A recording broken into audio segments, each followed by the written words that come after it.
तुझं एस तो नोटबुक माझ्याकडे आहे. हा उद्या देते तुला.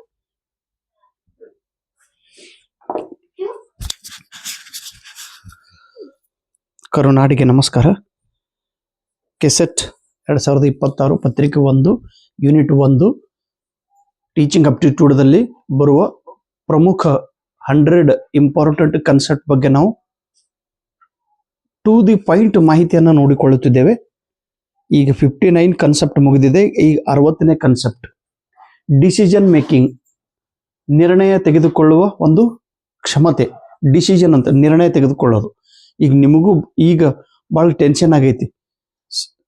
ಕರ್ನಾಟಕದೊಳಗೆ ಅನೇಕ ಎಕ್ಸಾಮ್ ಇವಾಗ ಬರ್ತಾ ಇದ್ದಾವೆ. ನೆಟ್ಟಿಗೆ ಓದಬೇಕು ಸರ್, ಕೆಸೆಟಿಗೆ ಓದಬೇಕು, ಅಥವಾ ಈ ಹೈಸ್ಕೂಲ್ ಟೀಚರ್ಗೆ ಓದಬೇಕು, ಪ್ರೈಮರಿ ಟೀಚರ್ಗೆ ಓದಬೇಕು, ಅಥವಾ PU ಕಾಲೇಜ್ ಓದಬೇಕು, ಅಥವಾ ಡಿಗ್ರಿ ಕಾಲೇಜ್ ಓದಬೇಕು, ಏನು ಓದಬೇಕು ಅನ್ನೋದು ದೊಡ್ಡ ಗೊಂದಲ. ಅಥವಾ ಕೆಲವೊಬ್ರು CTET ಕ್ಲಾಸ್ ಹೇಳ್ರಿ, ನೀವೆಲ್ಲ ಡಿಸಿಷನ್ ನನಗೆ ಹೇಳ್ತಾ ಇದ್ರಿ, ಬಟ್ ಡಿಸಿಷನ್ ತೆಗೆದುಕೊಳ್ಳುವ ಕೆಪಾಸಿಟಿ ನಿಮ್ಮ ಹತ್ರ ಇರಬೇಕು. Decision making as a life skill, ಇದು ಒಂದು life skill. Effective decision making requires analytical skill. ಪರಿಣಾಮಕಾರಕ ನಿರ್ಣಯ ಡಿಸಿಷನ್ ತೆಗೆದುಕೊಳ್ಳಬೇಕಾದ್ರೆ ನಿಮ್ಮ ಹತ್ರ ಅನಾಲಿಟಿಕಲ್ ವಿಶ್ಲೇಷಣೆಯ ಕೌಶಲ್ಯ ಹೊಂದಿರಬೇಕು. ನೀವು ಏನು ಮಾಡಿದ್ರೆ ಒಳ್ಳೇದಾಗ್ತೈತಿ, ಏನು ಮಾಡಬೇಕು ಅನ್ನೋದನ್ನ ನೀವು ಅದನ್ನ ವಿಶ್ಲೇಷಣೆ ಮಾಡ್ರಿ. ನಿಗೋಸಿಯೇಟ್ ಮತ್ತು ಲಿಸನ್ ಅದರ್ಸ್, ದೆನ್ ಇಗ್ನೋರ್. ನೀವು ನಿಮ್ಗಿಂತ ಬುದ್ಧಿವಂತರ ಜೊತೆಗೆ, ಅಥವಾ ನಿಮಗಿಂತ ಒಳ್ಳೆಯವ್ರ ಜೊತೆಗೆ, ಅಥವಾ ನಿಮಗಿಂತ ಅನುಭವ ಇದ್ದವ್ರ ಜೊತೆಗೆ ಸ್ವಲ್ಪ ಚರ್ಚೆ ಮಾಡ್ರಿ. ಅವ್ರ ಮಾತು ಅವ್ರು ಏನು ಹೇಳ್ತಾರೆ ಅನ್ನೋದು ಕೇಳ್ರಿ. ಆಮೇಲೆ ಅವ್ರು ಹೇಳಿದ ಮಾತನ್ನ ಬಿಟ್ಟು ಬಿಡ್ರಿ. ನಿರ್ಣಯ ನೀವು ತೆಗೆದುಕೊಳ್ಬೇಕು. 61ನೇ concept ability to understand and interact effectively with others. ಇನ್ನೊಬ್ಬರ ಜೊತೆಗೆ ಮಾತನಾಡುವಾಗ ಇನ್ನೊಬ್ಬರ ಭಾವನೆಗಳನ್ನ ಅರ್ಥ ಮಾಡಿಕೊಳ್ಳೋದು, ಇನ್ನೊಬ್ಬರ ಮಾತನ್ನ ಅರ್ಥ ಮಾಡಿಕೊಳ್ಳೋದು, ಇನ್ನೊಬ್ಬರ ಎಮೋಷನ್ಸ್ ಅನ್ನ ಅರ್ಥ ಮಾಡಿಕೊಳ್ಳುವುದು, ಇನ್ನೊಬ್ಬರ ಜೊತೆಗೆ ಪರಿಣಾಮಕಾರಿಯಾಗಿ ನಾವು ಮಾತನಾಡುತ್ತಿದ್ದರೆ ಅಂತ ಕೌಶಲ್ಯ ನಿಮ್ಮ ಹತ್ರ ಇದ್ದರೆ ಅದಕ್ಕೆ ಏನಂತಾರೆ? Inter personal intelligence. Inter personal ಅಂದ್ರೆ ಇಬ್ಬರ ಜೊತೆಗೆ, ನಾನು ನಿಮ್ಮ ಜೊತೆಗೆ ಮಾತಾಡ್ತಾ ಇರುವಾಗ ಕಂಪ್ಲೀಟ್ ಆಗಿ ಇಂಟರಾಕ್ಷನ್ ಮಾಡಿದಾಗ ಅದು ನನ್ನ ಹತ್ರ ಇರುವಂತ ಇಂಟೆಲಿಜೆನ್ಸ್ ಯಾವುದು? ಇಂಟರ್ ಪರ್ಸನಲ್ ಇಂಟೆಲಿಜೆನ್ಸ್ ಹೆಚ್ಚಿದೆ. ಕೆಲವೊಬ್ರು ಎಲ್ಲರ ಜೊತೆಗೆ ಒಳ್ಳೆಯ ಸಂಬಂಧ ಹೊಂದಿರ್ತಾರೆ, ಎಲ್ಲರ ಜೊತೆಗೆ ಚೆನ್ನಾಗಿ ಇರ್ತಿರ್ತಾರೆ. ಕೆಲವೊಬ್ರು ಒಬ್ರ ಜೊತೆಗೂ ರಿಲೇಷನ್ ಇರಂಗಿಲ್ರಿ. ಈಗ ನೋಡ್ರಿ, ನಾನು ನಮ್ಮ ಸ್ಕೂಲ್ ಒಳಗಿದ್ದೀನಿ, ನನ್ನ ಜೊತೆಗೆ ಒಬ್ಬರನ್ನೂ ರಿಲೇಷನ್ ಇಲ್ಲ. ಏನು ಒಬ್ರು ಅದ್ರ ಶಟ್ಗಾರ ಸರ್ ಆತ, ಫಿಕ್ಸ್ಡ್ ಕ್ಯಾಂಡಿಡೇಟ್ ಅದು ನನ್ನ ಜೊತೆಗೆ. ಉಳಿದವರು ಯಾಕಂದ್ರೆ ಇಂಟರ್ ಪರ್ಸನಲ್ ಸ್ಕಿಲ್ಸ್ ನಾವು ಹೇಳಿದ್ದು ಅವನಿಗೆ ಅರ್ಥ ಆಗಂಗಿಲ್ಲ, ಅವ್ರು ಹೇಳಿದ್ದು ನನಗೆ ಅರ್ಥ ಆಗಂಗಿಲ್ಲ. ಹಿಂಗಾಗಿ ನಾವು ಬಿಟ್ಬಿಡೋ ಹೋಲೆ ಅಂತ ಬಿಡ್ತೀವಿ. ಈಗ 62ನೇದು 21A, 21 ಬ್ರಾಕೆಟ್ದೊಳಗೆ ಎ, ಇದು ಒಂದು ಆರ್ಟಿಕಲ್ ಐತಿ. ಏನ್ ಹೇಳ್ತೈತಿ? The article in the constitutions, ಸಂವಿಧಾನದಲ್ಲಿ ಒಂದು 21A ಆರ್ಟಿಕಲ್ ಇದೆ. ಇದು ಏನ್ ಹೇಳುತ್ತದೆ? Suggesting free and compulsory education, ಪುಕ್ಕಟೆ ಮತ್ತು ಕಡ್ಡಾಯ ಶಿಕ್ಷಣ for all children at the age group of 6 to 14 years. 6 ರಿಂದ 14 ವರ್ಷದ ನಡುವಿನ ಮಕ್ಕಳಿಗೆ ಪುಕ್ಕಟಿಯಾಗಿ ಮತ್ತು ಕಡ್ಡಾಯವಾಗಿ ಶಿಕ್ಷಣ ಕೊಡಬೇಕು. ಇದು ಸಂವಿಧಾನದ 21ನೇ ಬ್ರಾಕೆಟ್ ಎ ಆರ್ಟಿಕಲ್ದ ಒಂದು ವಿಷಯವಾಗಿದೆ. 63ನೇದು ability to understand one self and one's own emotion. ನಾನು ನನ್ನ ಬಗ್ಗೆನೇ ತಿಳಿದುಕೊಳ್ಳೋದು. ಈಗ ನೋಡ್ರಿ, ನಾನು ದಾನಯ್ಯ ಸರ್ ಹೆಂಗದನ್ ಅನ್ನೋದು ನನಗೆ ಗೊತ್ತು. ಅಂಡರ್ಸ್ಟ್ಯಾಂಡಿಂಗ್ ಮೈ ಓನ್ಸ್ ಫೀಲಿಂಗ್, ಅಂಡರ್ಸ್ಟ್ಯಾಂಡಿಂಗ್ ಮೈ ಓನ್ಸ್ ಐಡಿಯಾಸ್. ನನ್ನ ಸ್ವಭಾವ, ನನ್ನ ಮಾತು, ನನ್ನ ವಿಚಾರ, ನನ್ನ ಗುಣಗಳು ಇದು ನನಗೇ ಗೊತ್ತಿವೆ. ಸೊ ನಿಮ್ಮ ಗುಣ ನಿಮಗೆ ಗೊತ್ತಿತ್ತು, ಅದು ಚೆನ್ನಾಗಿ ಗೊತ್ತಿತ್ತಂದ್ರೆ ನಿಮ್ಮ ಹತ್ರ ಇಂಟ್ರಾ ಪರ್ಸನಲ್ ಇಂಟೆಲಿಜೆನ್ಸ್ ಹೆಚ್ಚಿದೆ ಅಂತ ತಿಳ್ಕೊಬೇಕು. ಈಗ ನನ್ನ ಹತ್ರ ಜಾಸ್ತಿ ಐತ್ರಿ ಅದು ಇಂಟ್ರಾ ಪರ್ಸನಲ್. ನಾನು ಸಿಕ್ಕವ್ರ ಜೊತೆ ಮಾತಾಡೋದು ಕೊಂಡ್ರಂಗಿಲ್ರಿ. ಸ್ಕೂಲ್ ಒಳಗೆ ಯಾರ ಜೊತೆಗೆ ನನ್ನ ರಿಲೇಷನ್ ಇಲ್ಲಿ ಇದರ ಅರ್ಥ ನನಗೆ ಗೊತ್ತು, ನಾ ಹೆಂಗಿದ್ದೇನೋ ನನಗೆ ಗೊತ್ತು. ನಮ್ಮ ಸ್ವಭಾವ ನಮಗೆ ಗೊತ್ತಿರಬೇಕು.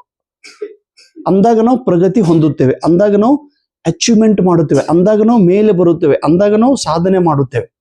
ನೀವು ಎಲ್ಲರ ಜೊತೆಗೆ ಇಂಟರಾಕ್ಷನ್ ಮಾಡ್ಕೋತ ಕೂತ್ರೆ ಅಂದ್ರೆ ಮುಗಿದು ಹೋಯ್ತು. ಇಂಟ್ರಾ ಪರ್ಸನಲ್ ಇಂಟೆಲಿಜೆನ್ಸ್, ನನ್ನ ಬಗ್ಗೆ ಅಂದ್ರೆ ability to understand one self and one's own emotions. ಇನ್ನು ಸರ್ವ ಶಿಕ್ಷಾ ಅಭಿಯಾನ ಇದು ಏನ್ ಹೇಳ್ತೈತಿ, it focuses to inclusive education for children with disabilities. ದಿವ್ಯಾಂಗ ವಿದ್ಯಾರ್ಥಿಗಳಿಗೆ ಅಥವಾ ದಿವ್ಯಾಂಗ ಮಕ್ಕಳ ಶಿಕ್ಷಣ ಕೊಡಿಸಬೇಕು, ಅದರ ಮೇಲೆ ಕೂಡ ಇದು ಸರ್ವ ಶಿಕ್ಷಾ ಅಭಿಯಾನ ಒತ್ತು ನೀಡಿದೆ.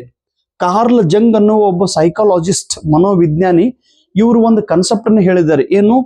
ಅನಿಮಾ ಅಂಡ್ ಅನಿಮಸ್. ದಯವಿಟ್ಟು ನೆನ್ಪಿಡ್ರಿ, ಬಹಳ ಪಾಪ್ಯುಲರ್ ವರ್ಡ್ ಇದು, ಅನಿಮಾ ಮತ್ತು ಅನಿಮಸ್. ಅನಿಮಾ ಎಂದರೆ ಪುರುಷನು ಆದರೆ ಸ್ತ್ರೀಯರ ಗುಣಗಳನ್ನು ಹೊಂದಿರುತ್ತಾನೆ. ಕಾಣಿಸಲ್ಕ ಗಂಡಸದನ್ರಿ, ಆದ್ರೆ ಹೆಣ್ಣು ಮಕ್ಕಳ ಗುಣಗಳು ಅವನ ಹತ್ರ ಇವೆ. ಅನಿಮಸ್ ಕಾಣಿಸಲಿಕ್ಕೆ ಅವಳು ಹೆಣ್ಣುಮಗಳು, ಆದರೆ ಗಂಡು ಮಕ್ಕಳ ಗುಣಗಳು ಅವಳ ಹತ್ರ ಇರುತ್ತದೆ. ಇದಕ್ಕೆ ಅನಿಮಸ್ ಎಂದು ಕರೆಯುತ್ತಾರೆ. ಈ ಕಾನ್ಸೆಪ್ಟ್ ಹೇಳಿದವರು ಕಾರ್ಲ್ ಜಂಗ್. ಈಗ 66ನೇ concept, the primary focus of NEP, national education policy 2020.